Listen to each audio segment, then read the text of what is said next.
In 2008, adventurer Mark Beaumont smashed the world record, cycling around the world in 194 days.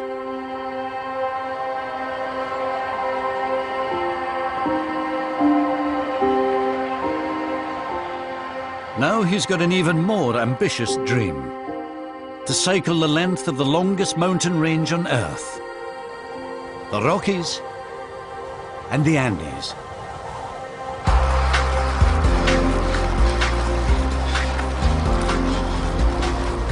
This epic 13,000-mile expedition is taking Mark from Alaska to the bottom of Argentina. And not content with that, he's attempting something never done before, combining the cycle with climbs of the highest mountains in North and South America.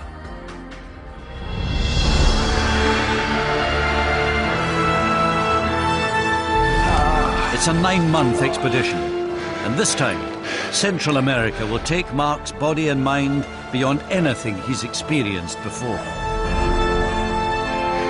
I'm not sure about this humidity. I think it's the most humid I've ever ridden in. A land of extremes, where people of passion embrace both life and death. Do they call it a sport? Yeah, number one, no, it's not a sport. It's not a sport. It's a spectacle of death. From the dangers, I know it just takes one wrong place, wrong time, wrong person, and you're in a really serious situation. to the downpours. I'm from Scotland. I'm used to cycling in the rain, but this stuff's something else. This is the man who cycled the Americas.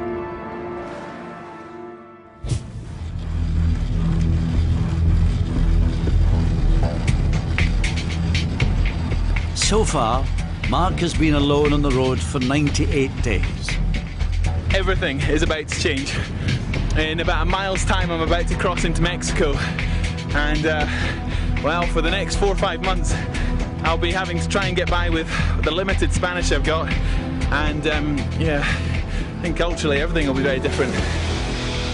Since he left Alaska, he's cycled over 4,000 miles, filming the journey himself.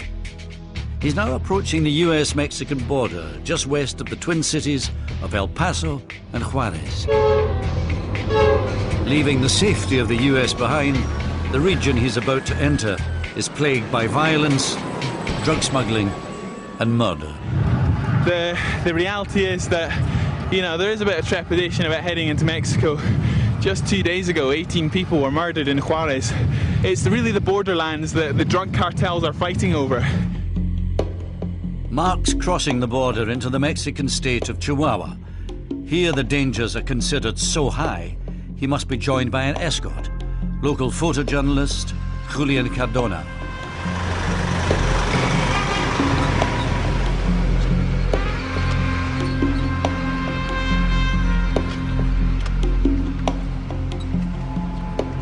Before Mark sets off through Mexico, Julian gives him a tour of his home city, Juarez. 2,000 people were murdered here last year alone. The city has about 200,000 drug addicts now, probably at 10% of the population.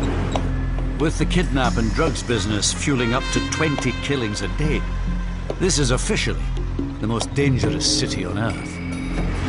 And there have been many murders related with kidnappings and with extortion. You don't pay the the money for your kidnapped relative, he may or she may be killed.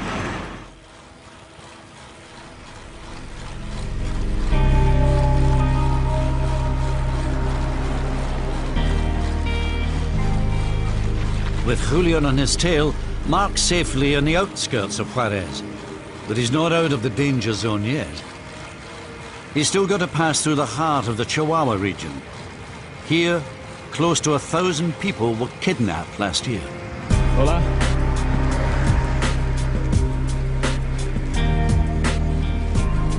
The danger is very real. I'm not kidding myself.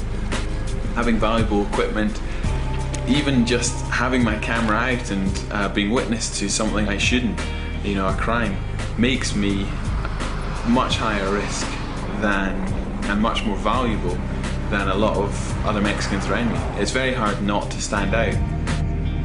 If anyone was out for me, if anyone decided I was a kidnap target, there is nothing, or very, very little, that either myself or Julian could do. He's not a guard. He's certainly not an armed guard. I've just cycled into a section where I can see for the next mile or so there are huge billboards with mugshots of people, and they're wanted signs, you know, put up by the state, put up by the police or army, whoever is looking for them, for people who are involved in kidnappings in the area. So the first one I've come across is the De La Cruz family, and there's a 1 million peso reward out for their capture, and these are people who are involved in kidnapping in the area, and yeah, if it wasn't for things like this, I don't think I would know that it was a dangerous area at all. Mark and Julian have now travelled 180 miles into the danger zone. So far, no problems. As evening approaches, it's time to eat. And in Mexico, that means hot and spicy. Julian knows these little towns quite well, and this town is famous for its cheese and for its quesadillas. And he said before we go and check into a hotel, because I'm not allowed to camp in this area as well, he had to stop and get a quesadilla, so we're just stopped off, and we're going to see what the local food is. I have a funny feeling it's going to be too hot for me though.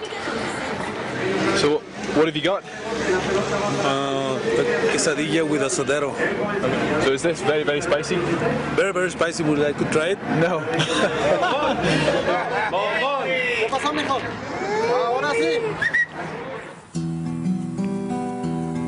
The next morning, it seems there's no escaping Julian's passion for all things fiery. He's found a nearby chili farm and is keen to show Mark how the Chihuahua region produces Mexico's hottest chilies. They are selling jalapeno. Come on. A vast amount of chili here. I can't even eat one, so there's millions here. My idea of hell. In this part of Mexico, fresh chilies just aren't spicy enough, so they dry them out over hot fires in the sun for 5 days. The result is known as a chipotle chili. So spicy, it's reserved for the hottest sauces. In Mexico, is it a test of if you are a real man, if you like to eat the hot chilies? Como, o sea, decirle que es una prueba esto, comer. Cuando vayan al pinche baño es donde está el cabrón. Está bueno. Muchas de las veces cuando almuerza uno y se agarra un chilito de estos y... A que se pica. Un pedazo y... ¡ay! For the breakfast. ¡Ay, el picoso! Va a tomar agua. I think he needs some water. Thank you. Gracias. Okay.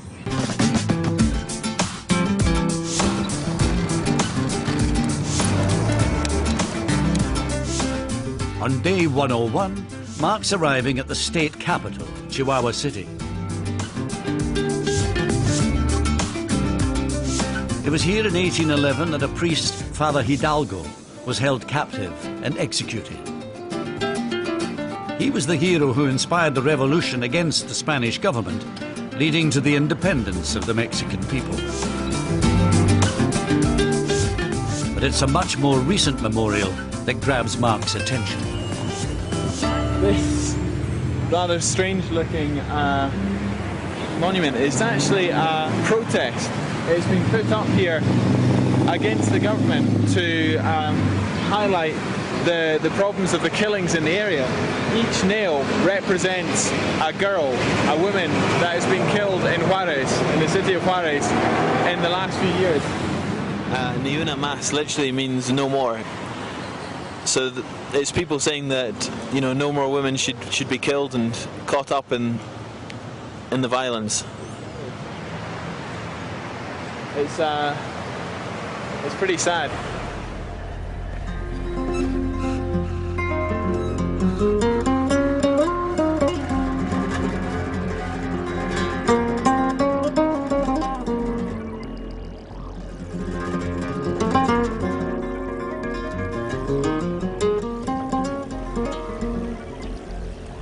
Mark is now leaving the high-risk state of Chihuahua. Time to say goodbye to Julian. Do you think this is the border? I think we are close to. I should keep going that way. Hey, Okay. thank you. Thank you. Take care. Take care of you. And I will see you again. Okay. Come to Scotland. I will go. I have friends in London. And Scotland now. Okay?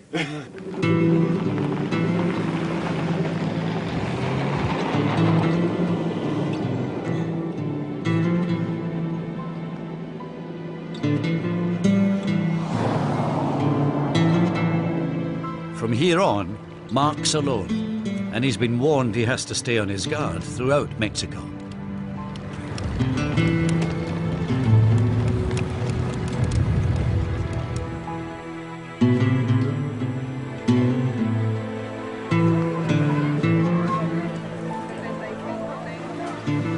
Having been climbing steadily for a week, Mark's reached the 16th century city of Zacatecas.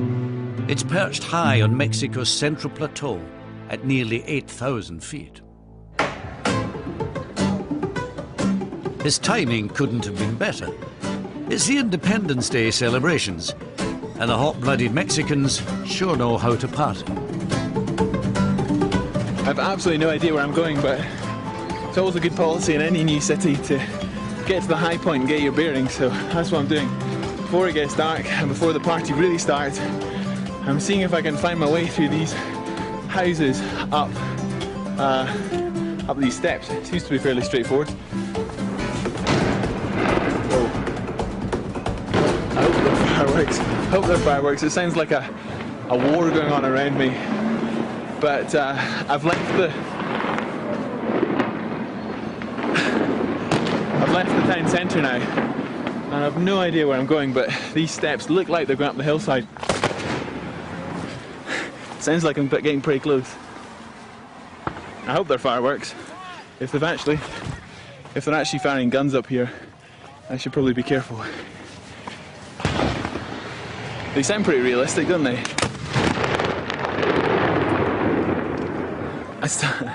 I still don't know whether they're real or not. I'm safely behind the guns now, and they're just firing them off over the city.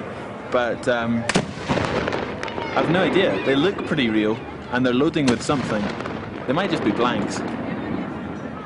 Yeah, they must be blanks. They must be blanks. You wouldn't fire rifles over the city because the shot's got to come down somewhere. Look at this little kid.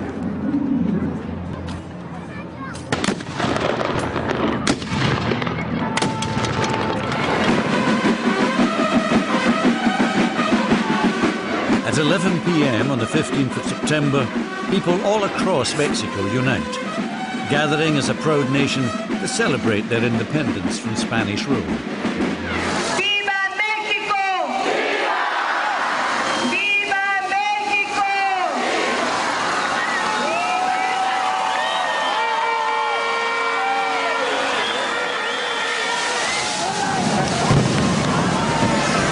I can't believe how close those fireworks are. I mean, they're happening, you know, within, I guess, 30, 40 meters. And they're shooting right overhead, but nobody seems worried. It makes them that bit more impressive how close they are. Mark hasn't touched alcohol for 4 months, but tonight, this is tequila time. Right, so we're doing 3 or 4, yeah? You are doing 30 or 40, I don't know. 1, 2, 3, 4, 5, 6, 7, 8, 9, 10. Come on, Mark.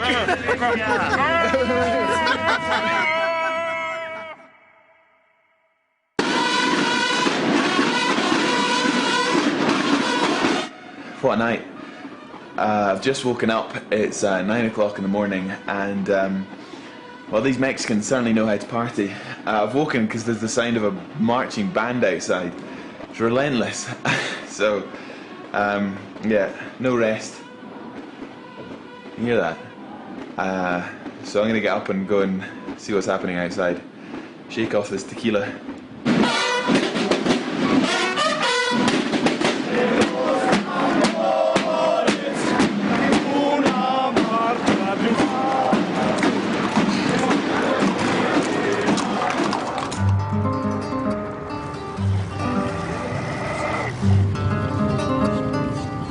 Nursing a hangover, Mark's received an invitation to attend an event that should sober him up. He's about to discover that Mexico's love of life goes hand in hand with the celebration of death. Gracias.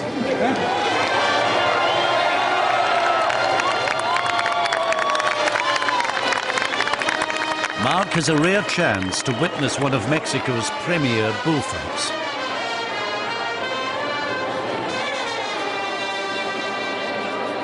How do you get to know a sport like this? Is it, do they call it a sport? Yeah, number one, no, it's not a sport. It's not a sport. It's a spectacle of death, and hopefully you won't see death today. But it's as close as you'll ever come to seeing. So in terms of this, you're saying I'm unlikely to see death today. They don't always kill the animals. Oh no, they kill the animals, but they don't always kill the bullfighters. And what you have to realize, they sometimes do though. Oh yes. And if the bullfighter gets killed, the next one takes his bull and the one that belongs to him. Everyone's going to get two bulls. Two bullfighters get killed. One guy has to kill all 6 bulls. So the event stop. The event does not stop if a bullfighter dies. No, death is just temporary. It's going to go away.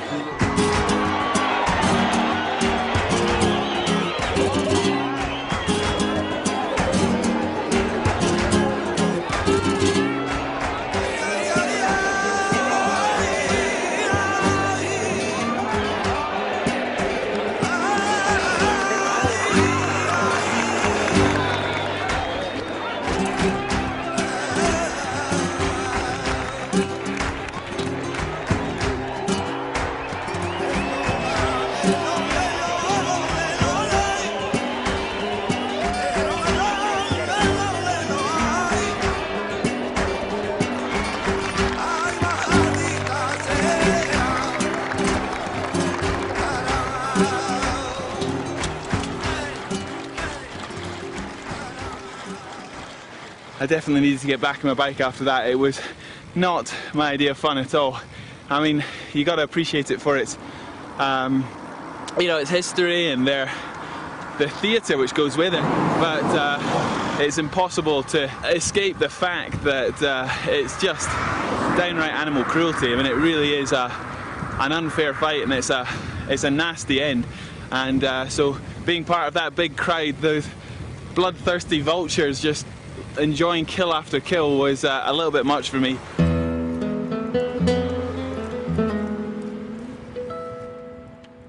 From Zacatecas, Mark is just 400 miles to the Pacific Ocean.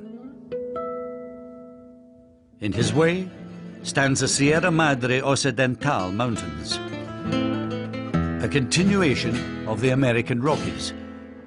Here the peaks reach more than 10,500 feet. In a country of extremes, the mountain roads are no exception. When you got big passes to cycle in the US and Canada, they tend to wind the way up quite gradual roads, no steep gradients, where the Mexicans build the roads going straight up the mountains. So, using my lowest gears for the first time and just plodding through some pretty big days here.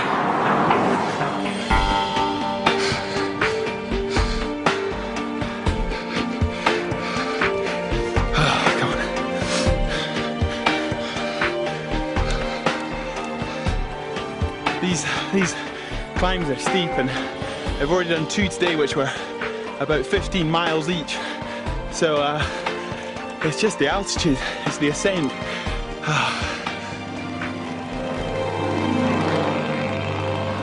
Mark endures 8 days of these leg-zapping hill climbs, conquering thousands of feet in ascent.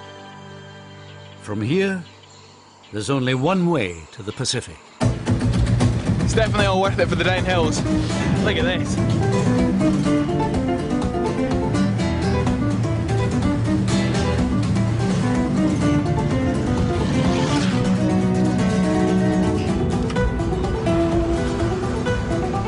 Food is always on Mark's mind. Regularly devouring 6 meals a day, his mission is not just quantity, but food that packs enough calories.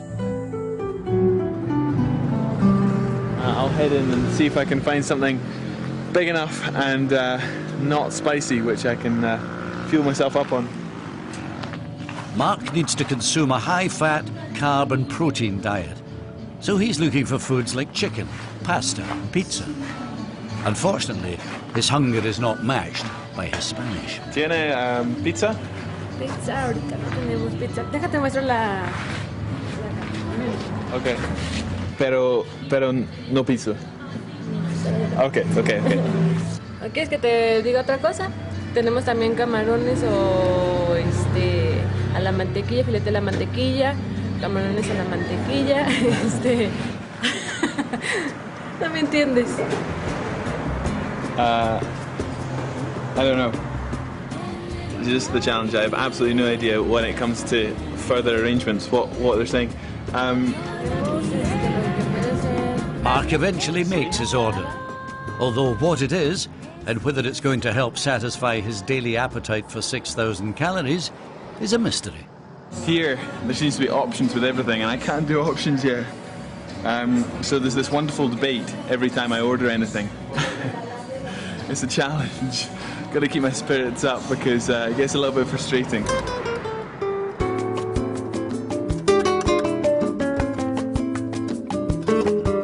With a bit of luck, Mark somehow ordered a large portion of not too spicy chicken fajitas.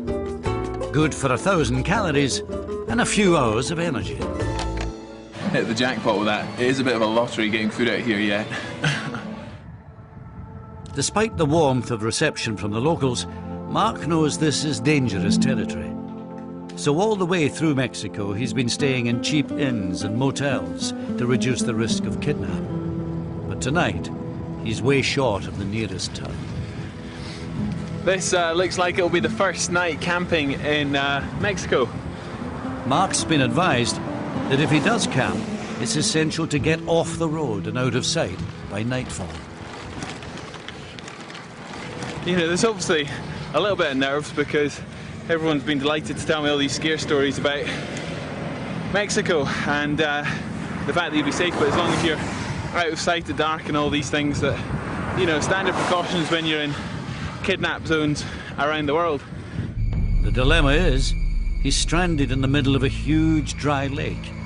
There's little cover, and nightfall is closing in.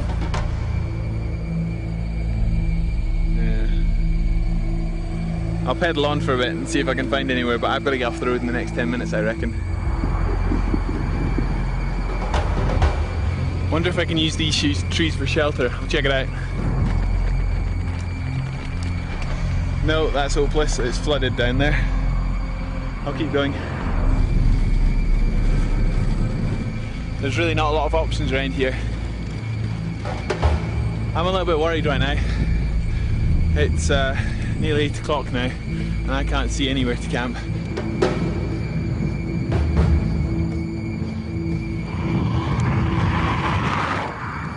I know it just takes one, you know, wrong place, wrong time, wrong person, and you're in a really serious situation.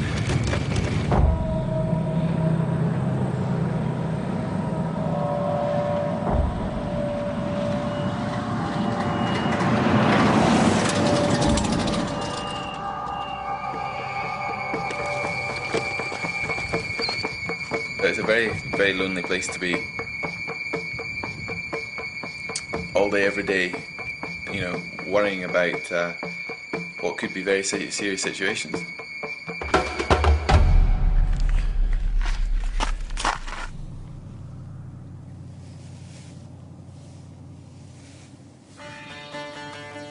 Somehow, in the pitch black, Mark succeeded in hiding his tent. His night's sleep, however, was less than successful. No idea where I'm going to get breakfast around here, but I'll try. Time to get up and going. From the dry lake of Laguna de Sayula, over the next 4 days, Mark will drop 4,500 feet before he hits the Pacific. But he's not out of danger yet. He's entering an area where marijuana is the main crop, and the people in charge are the notorious La Familia drug cartel. Violent robbery is common in these parts, and last night, just south of where Mark was camping, a gunfight ended in murder. A way of life the locals are used to. Slightly strangely, but maybe appropriately, I've just come across a roadside, I don't know what you'd call it, like an altar, and there's pictures of what looks like, you know, the Grim Reaper on the outside. And apparently this is something which only happens in southern Mexico, and it's the saint of what's it called? La Santa Muerte. La Santa Muerte. La Santa Muerte. So this is a southern Mexican thing, and but it's still Christian, it's still Catholic. No. It's just these people who believe in that the Saint Dead is how they call it. So they pray to the dead. They pretend to be followers of the dead. So they're not Christian.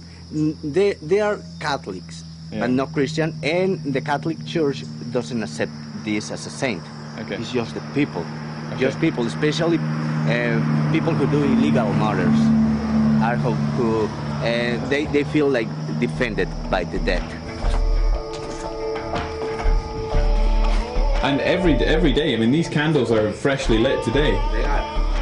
Even the flowers, if you can tell.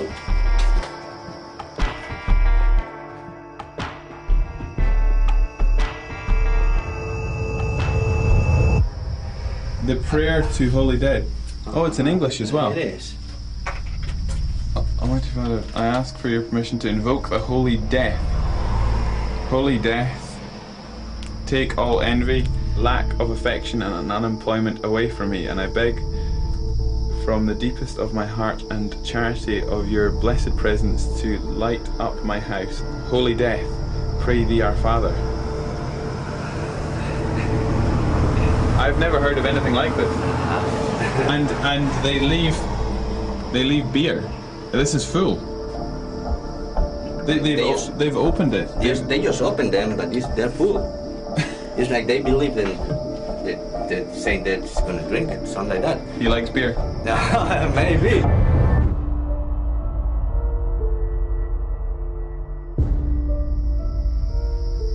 It's interesting. It's always interesting to see how people are, reacting to conflicts and stuff. And the newspapers are just full of the killings. And when people are making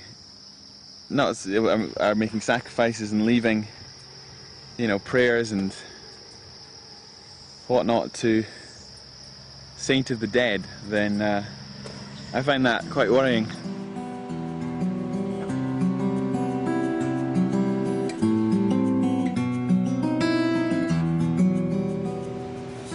With the dangers preying on Mark's mind, he's finally made it to the Pacific. There it is. Well, my road from Alaska is almost 6,000 miles that way, and that's the last time I saw the ocean, so this couldn't be more different, and it's insanely hot. And there's a reason it's so hot. Mark's entering a tropical climate zone. This surrounds Mexico's Sierra Madre del Sur mountains.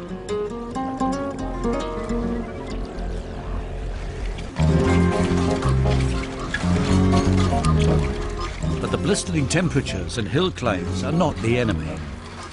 It's September, which means it's wet season, and that brings unbearable humidity. I'm not sure about this humidity. I think it's the most humid I've ever ridden in. I thought Thailand and Malaysia were bad, but this is tough. A bit of a sea breeze would definitely help my energy levels. It's pretty sapping. Your head feels like it's going to explode in this humidity. It's so dehydrated. Following this coastal road down the Pacific, it's I just must be sweating as much as I'm drinking each hour. Gotta be really careful. These extreme conditions are forcing Mark to drink more than 10 litres of water a day. At least in the next few weeks, his craving for water is answered every afternoon without fail.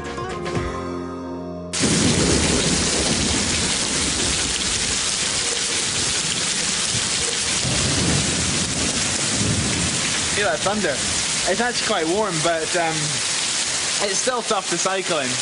It's so heavy at times it almost hurts, and it really reduces visibility on the road. So, you know, with other cars it gets pretty dangerous. It also makes it dark so much earlier. You know, it's dark an hour and a half before it should it should be tonight.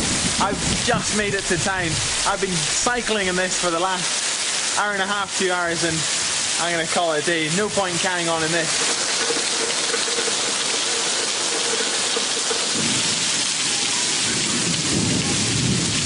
I'm from Scotland, I'm used to cycling in the rain, but this stuff's something else.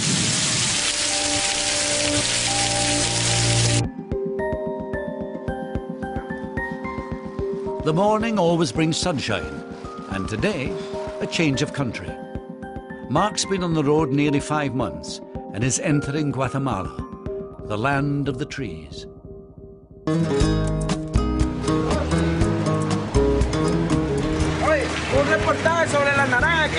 No, gracias. Well, this is first sight of Guatemala. I can't quite put my finger on what it is, but it's definitely subtly different to Mexico. This is a nation where the people can trace their ancestry back to the ancient Mayans.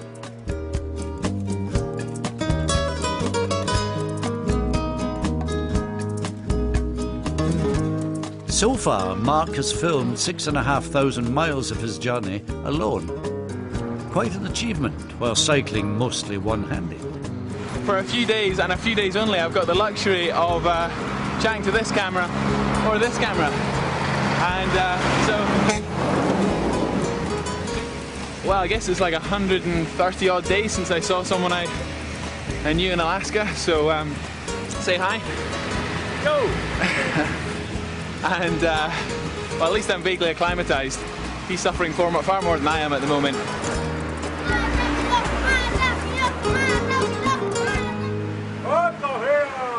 There's no way I can properly blend in around here. Like, look at the difference. I don't look local. Hola. Hola. I need some logs in the back of my bike. And I need to be about a foot shorter at least. Buenos días. ¿Cómo estás? ¿Es fácil? You said it's easy. Alex, far heavier than what's on my bike. He's got a pile of logs.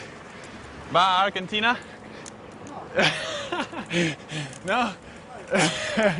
He said he doesn't want to come to Argentina with me. Oh well. It's worth a try.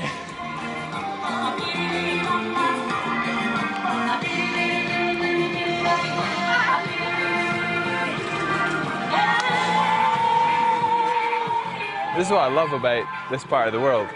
I mean, these guys are getting paid to work in a garage, but, you know, there's nothing really to do, so they've got the stereo going and they're dancing.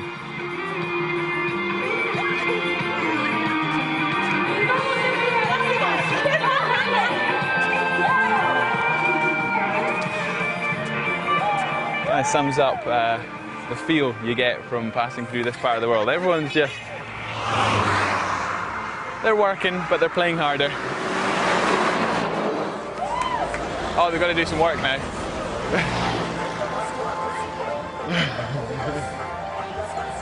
That's brilliant. I wish when I went to a garage to fill up with petrol there was dancing girls to do it. That'd be amazing.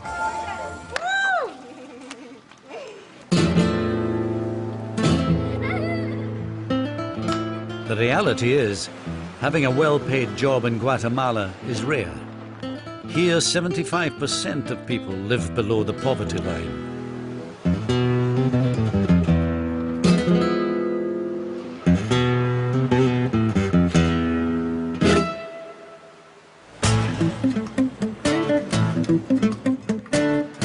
With the poor roads, the hill climbs and 6,750 miles, Mark's bike and body have now endured a 5-month battering. And with worrying sounds coming from the main bearing of the pedal, it looks like the bike's falling apart first.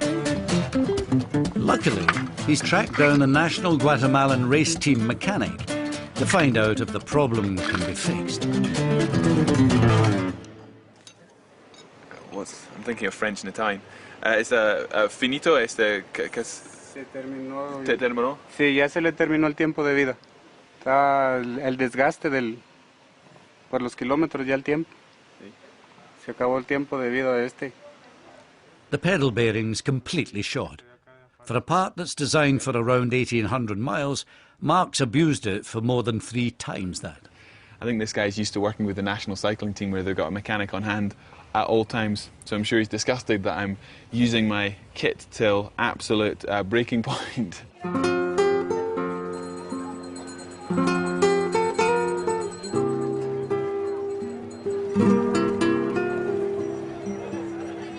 While the mechanic attempts to patch up the bike, Mark needs to think about his own maintenance and find one of the 6 meals he needs daily. I'm on a journey which is allowing me to see the world in such an intimate way. You can see the warmth of the Latino people in all they do, in the way they greet you, from their food to their music to the way they dress, just to their mannerisms and their friendliness. It's such a different way to North America.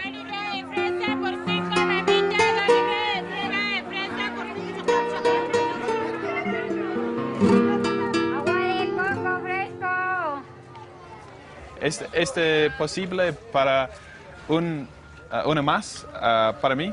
¿Así? ¿Es posible? ¿Este pollo? Pescado. ¿Pescado? Pescado. Filete de pescado? Sí. Ah, great. So that's fish. I would definitely eat that because that's, you know, freshly cooked hot in front of me, and there'll be no bad bacteria left there. Great.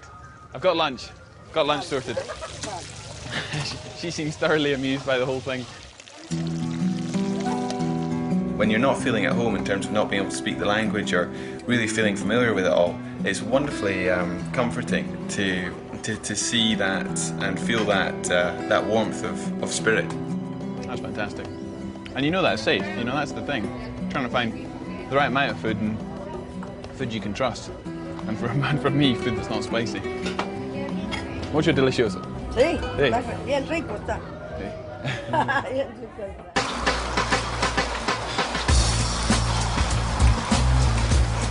With the bike patched up, Mark's mission to cycle the Americas is back on track.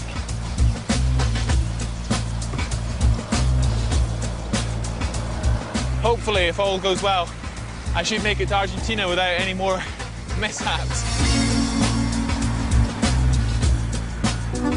In less than a week, Mark has cycled across Guatemala and is entering Central America's smallest country, El Salvador. Passport aquí? No? Guess not. I'm in. After 3 days of company, this is where the BBC cameraman leaves Mark to fend for himself. Good luck. See you later. Good luck on the road. As Mark pushes on alone, the wet season and humidity are relentless.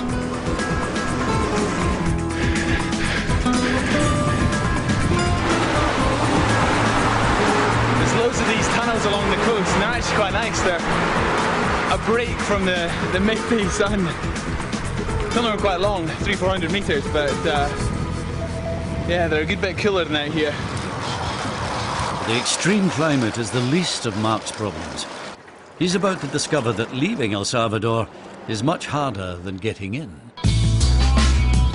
A military coup in Honduras is blocking Mark's road east. The country is under military lockdown and just too dangerous to cycle through. So Mark's headed to a port to see if he can catch a boat instead. Yes. Regálame una moneda para comer, por favor. This port area has got a pretty dodgy feel about it. Lots of people like this character just coming up and asking for money, and well, I just don't feel particularly safe. You know, a couple of the guys have followed me, and I guess I'm going to get out of here. The problem is the ferry sank a year ago, and the replacements are tiny boats that don't look fit for the Pacific. I can't find anyone that's running the boats. People tell me that these little boats are crossing all the time. It's a 3 to 4 hour crossing, but it's blowing an absolute hoolie out there. I'm not sure I'd want to be out there. I mean, these things are 25, 30 feet max, and little open boats with outboard engine. The idea of cramming a bunch of people on there, having the bike and all my bags to watch out for, having to do an open sea crossing in winds like this, I mean, you can see the white horses kicking up off the Pacific in the bay there. It doesn't look good. Does not look good at all. It's bad news. A boat crossing is out of the question. He's now faced with a difficult decision. It's a challenge. I'm not quite sure what to do. The British consul confirms it's not advisable to cycle through Honduras. Although still risky, he could get a lift in a truck. It's only about 200 kilometers to clear the country. If I went in a car, just put the bike in the back, I could clear the country in 2.5 to 3 hours.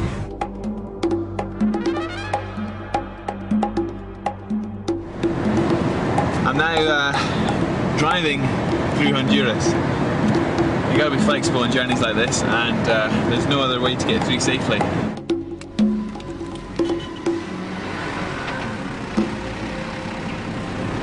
After a tense 3-hour dash through Honduras, Mark makes it to the border.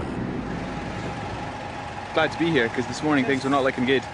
Looking forward to Nicaragua, third country in Central America, so big milestone.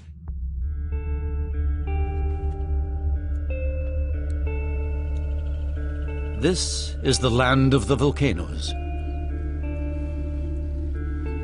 Natural disasters, civil war and dictatorships have left Nicaragua one of the poorest countries in Central America.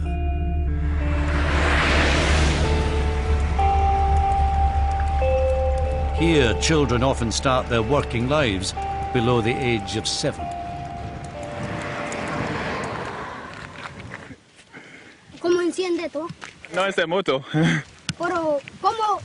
Pero caminan rápido, sí. Nada que camina, digo. Mire cómo va a agarrar la vaca él. Ay, él la va a agarrar muy bien. Yo sé lazar también. ¿Está difícil? Sí. Sí. Chico, ahora préstamela a mí. Ahora yo. Please. Mire. Okay.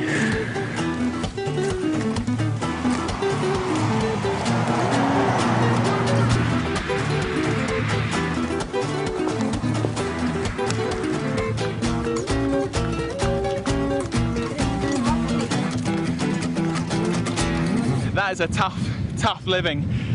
Those guys were so young. They told me they were 15, but he looked younger than that. They got a tough life. You know, when you stop at the side of the road, they don't act like kids. They're not all sort of giggly and shy, or sort of. They've already started their working life.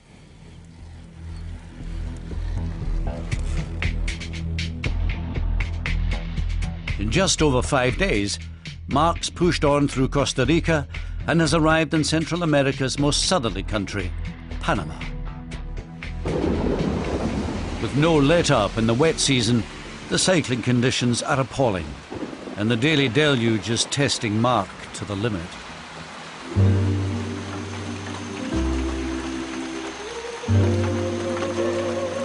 Today is the 14th consecutive day of rain.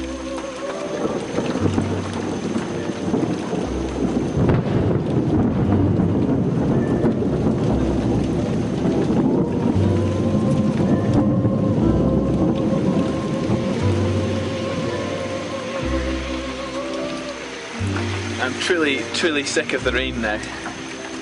I knew I was going to get some of the wet season through Central America, but it's just relentless. Day in, day out, wet weather. It's pretty hard to deal with.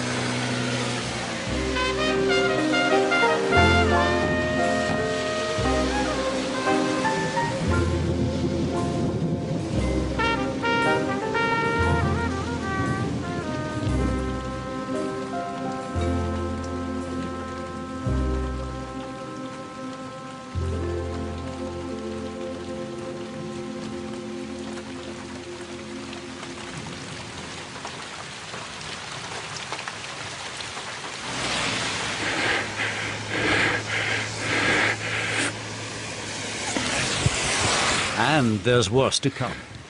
Mark's bike is broken again. And it's serious. His only hope to save his dream of cycling the Americas lies in the hands of a local bike shop. The headset on my bike, which is basically the steering column, the bearings on it have given up, so there's just metal on metal rubbing. So I've got no options. In the middle of Panama, this little workshop, just trusting these guys with my bike. I'm not involved in the conversation because I don't speak enough Spanish. I don't know what they're talking about. It's a bit nerve-wracking having your bike pulled to bits in front of you. And yet again, it's pouring. What an afternoon.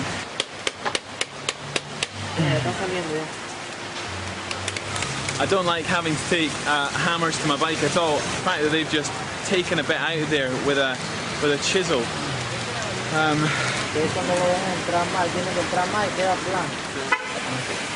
After an hour, and the opinion of half the town, the mechanics triumph. Finish. Gracias, amigo. You're welcome. I was so worried when they started hammering away at my bike like that, but they got the job done. I think these guys are used to improvising, so brilliant, huge relief. I just need to check in somewhere and dry everything out because, yeah, these are tough days at the moment, really tough days.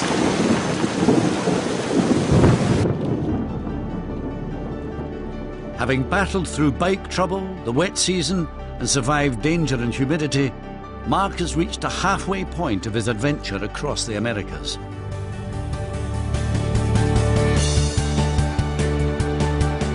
He's been on the road for 135 days, clocked up 7,500 miles, and burnt more than 800,000 calories. And before he heads to South America and the world of deserts and earthquakes, there's time to savor just how far he's come. Just immense. I'll soon be leaving the Pacific and heading up to find the start of the Andes and back into the mountains, so near the end of another chapter.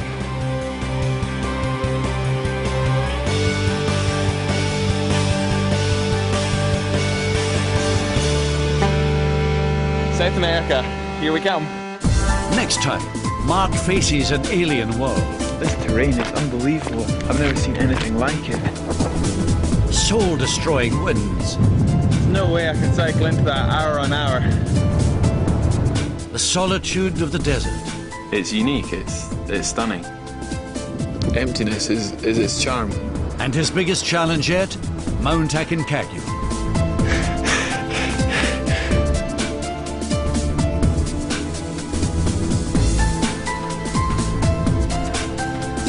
Well, the inspiring story of another extraordinary Scottish cyclist next on BBC One, Graham O'Brien, who broke records on a bike made from scrap. Johnny Lee Miller stars in the lead role of the Flying Scotsman.